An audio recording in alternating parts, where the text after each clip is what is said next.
The Walmart piece actually came together on site, and they had a fair understanding of what it was going to look like, but it really didn't evolve until we were in front of Walmart looking at the colors, working with materials that were more difficult than we had thought they would be.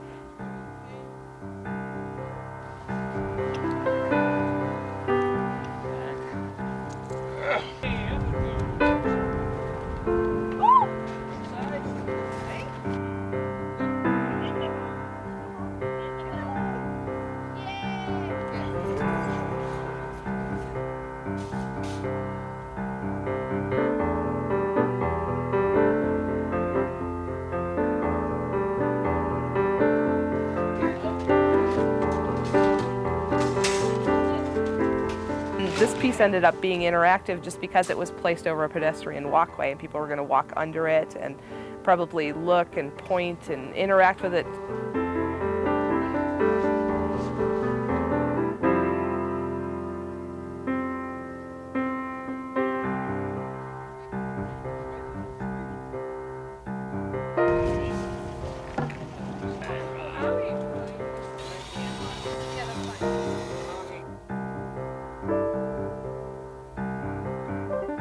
It was a very trying piece, but I think what was amazing, it was a piece we thought wouldn't succeed, and when it was done, it was really a great piece.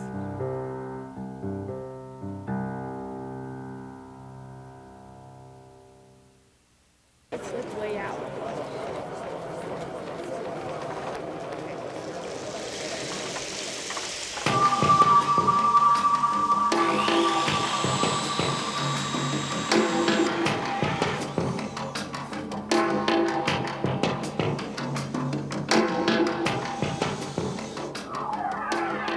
The concept for the Grass Might Be Greener actually was a conglomeration of a lot of different ideas. Some girls wanted to do something that addressed the idea of landscape, and some people wanted the interactive part, and we just sat around a table and brainstormed, and from all of those ideas we were able to put together this one idea. The whole time that the girls were working on this piece, what was amazing is that they had a true idea of how it was going to look at the end. I mean, they really knew how these boxes were going to be viewed. So they really worked on perspective as they were creating the boxes, and they knew exactly how it was going to work when it went into the fence. And I don't think I even had that idea, but they seemed to know exactly how it was going to be viewed. They had no qualms about going there and putting it together. They knew it was going to be neat when people walked around and peeked in each hole. Something's going to happen. Something wonderful. This particular piece was a really great piece to build because everybody was able to actively participate. Creating those individual boxes was probably the biggest reward for that piece. Groups and individuals kind of claimed a box that became theirs and really poured a lot of time and attention into that box and really made it their artwork. Something's going to happen. Something wonderful.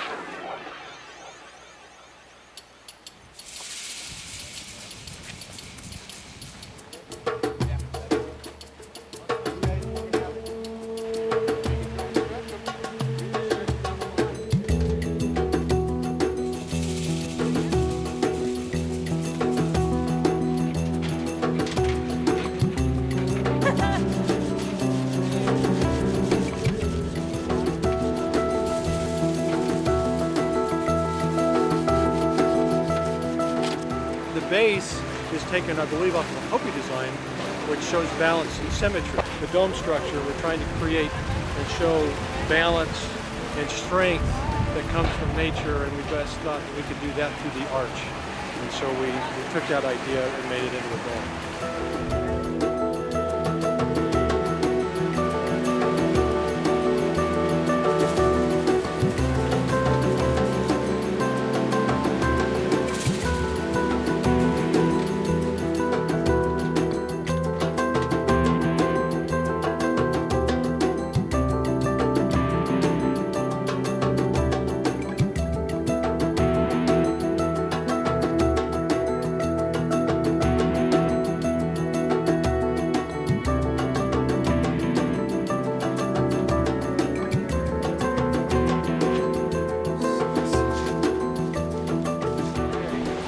What we're doing is we're mixing the clay now for the pool.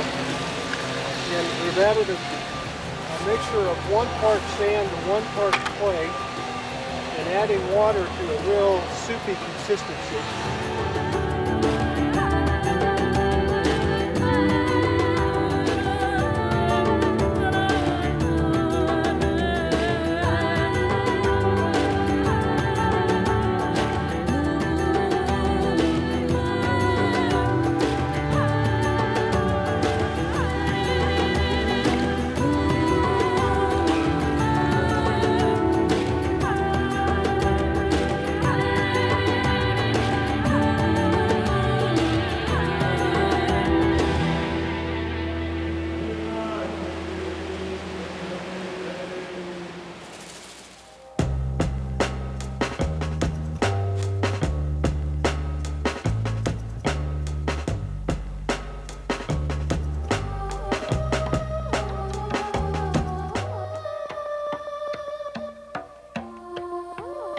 Some people thought that an octopus didn't necessarily fall within the parameters of the mathematical archetype theme, but the octopus is in a shape in nature. It has 8 legs. We went for site 8, even though only 4 of them show.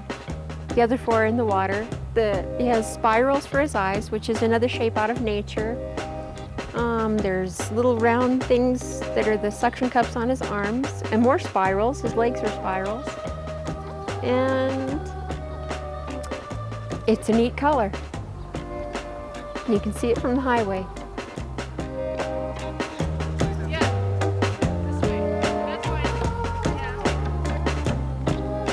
It took about less than an hour to install the entire piece, whereas in the past we were there for all day long.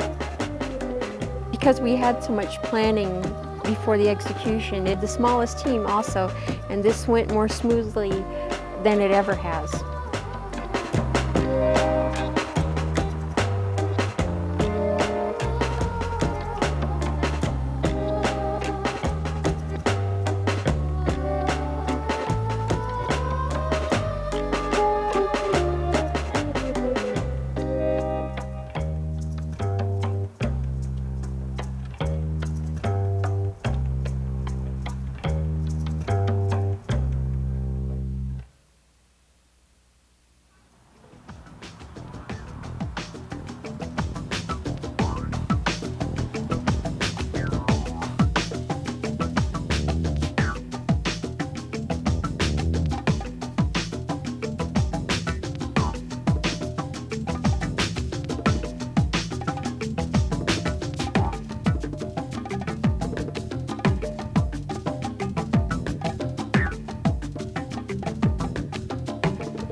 The interesting thing about it is, as we took the piece down, we actually found out that some homeless people had been using it as either a shelter or a home for themselves, and that was a real eye-opener for the students.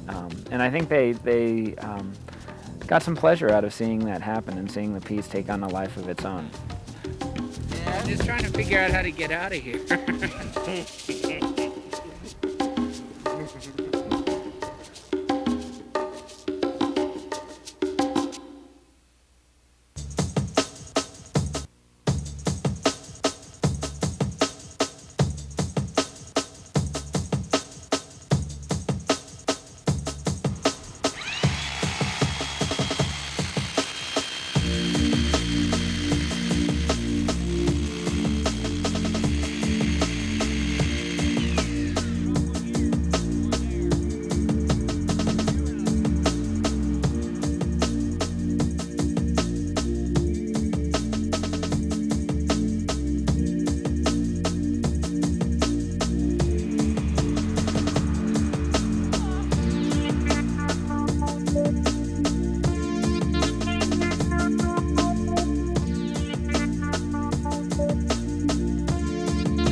I don't know a lot of people who've ever really got to build anything in a public place, and so I want to be an art teacher, so I think that really helped my chances of getting into college.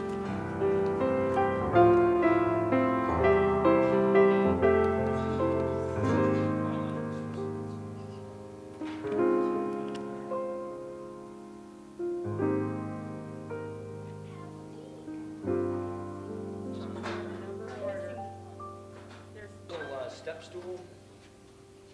We're gonna need it.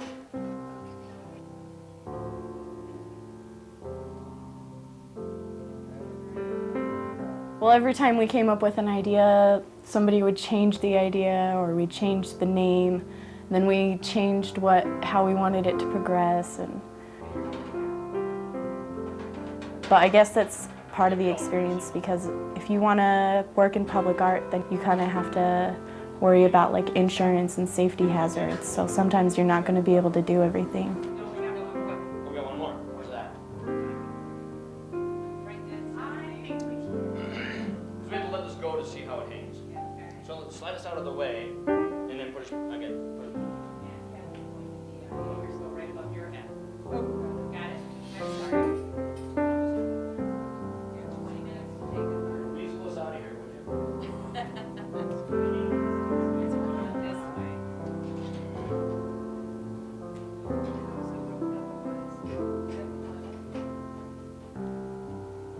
Working with the students that I worked with, it had its ups and downs, because we all had conflicting things of what we wanted to do, but we all learned to just work it out and work together, and we finally got it done and everybody liked it.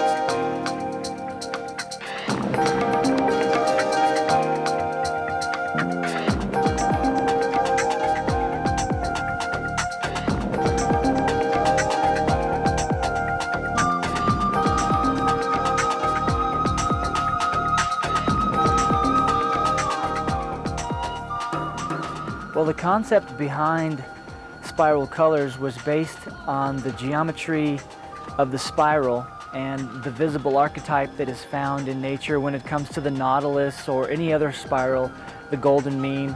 The spiral starts at the ceiling and comes down about 18 feet, and it's light enough because it's made out of styrofoam.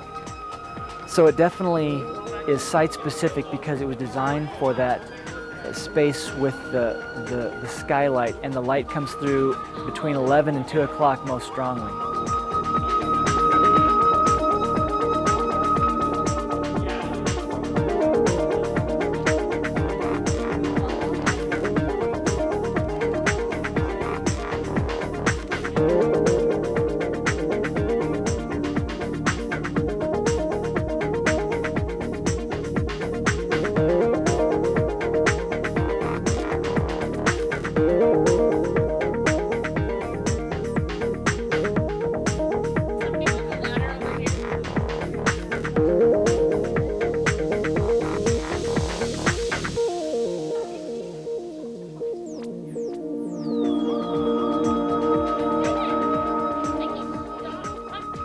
The gels are designed to be tilted so that the sunlight comes through and hits the floor at different angles during the day, so that the light spreads and all these different colors are splashed onto the floor.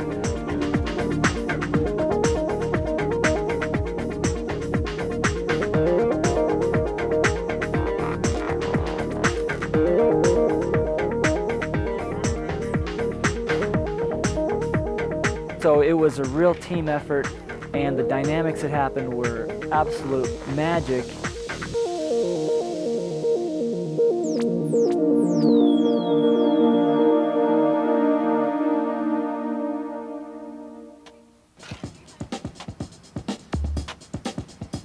What's the side? Where he goes really isn't that important. As long as he's clearly blocks and then put the copper on top of that. So. It was kind of a mystery in terms of how it would really look once it was together, because we had just laid out large rolls of copper, and we had everything all laid out, and we just kept assembling smaller and smaller components of it. And then all of a sudden one day we just kind of rolled the whole spiral up and screwed it together, and all of a sudden there it was in its utter form. And I think they were really surprised at how beautiful it was. And it was a very elegant piece, very clean, very tight, and had a real nice finish to it.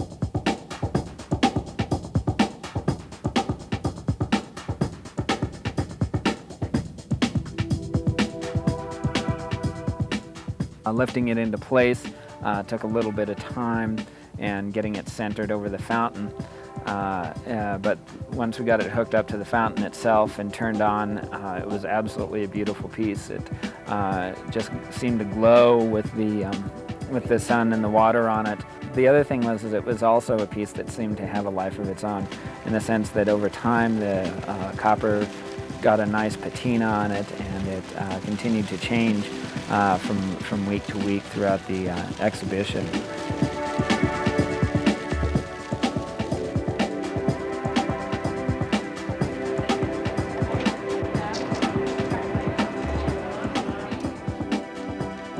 I would say that this is a great experience in what it means to be an artist, a sculptor, a public art person, and the process that you go through from beginning to end is absolutely essential. It doesn't matter if you're talking about art, but in life that is just such a huge trail or path that you have to take, and sometimes uphill, but that means that it's going to be well worth it.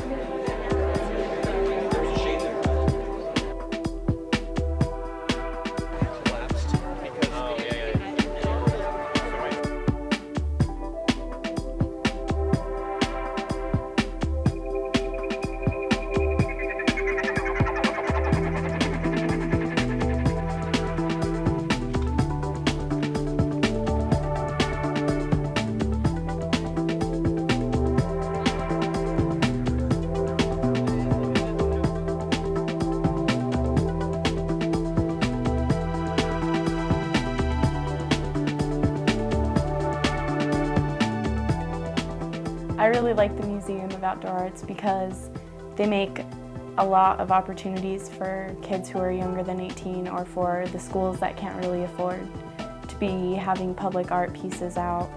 And I don't really know of a lot of people who've ever really had a sculpture up or even had a painting in a show or anything. And so the fact that the museum allows that to happen and supports it, I think is a really good idea.